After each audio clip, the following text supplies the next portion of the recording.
ఈరోజు మా ఆయన ఈవినింగ్‌కి ఏమైనా స్నాక్స్ చేయవా అని అడిగారు ఫస్ట్ టైము. వాళ్ళు అడిగారని మనం ఊకుంటామా చేయకుండా.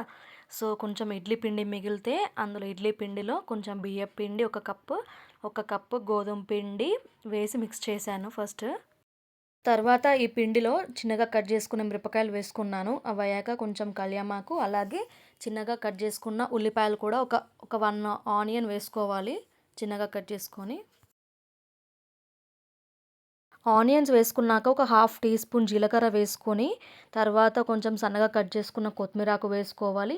ఆ తర్వాత మన టేస్ట్‌కి సరిపోయేంత ఉప్పు వేసుకొని, కొంచెం చిటికెడంత వంట సోడా వేసుకొని మంచిగా కలుపుకోవాలి. అన్నీ వేసుకున్నాక కొన్ని కొన్ని వాటర్ పోసుకుంటూ బజ్జీ పిండిలాగా కలుపుకోవాలి. మరీ లూజ్ అయితే మనకు బజ్జీలు సరిగ్గా రావు. చిన్న చిన్న పునుగుల్లాగా చేస్తున్నాం కదా మనము. కొంచెం గట్టిగానే మిక్స్ చేసుకోవాలి లైట్‌గా వాటర్ పోసుకుంటూ. కొన్ని కొన్ని వాటర్ పోసుకుంటూ మనము ఈ కన్సిస్టెన్సీలో మిక్స్ చేసుకోవాలి పిండి మొత్తంకి. ఆయిల్‌ని ముందే ప్రీహీట్ చేసుకోవాలి. నేను ఇక్కడ ఆయిల్ వేడయ్యాక కొంచెం కొంచెం చిన్న చిన్న పునుగుల్లాగా వేస్తున్నాను.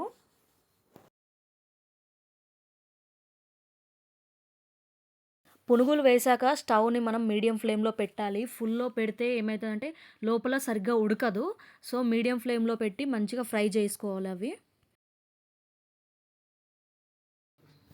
సో, ఫైనల్‌గా నా పునుగులైతే రెడీ అయిపోయినాయి.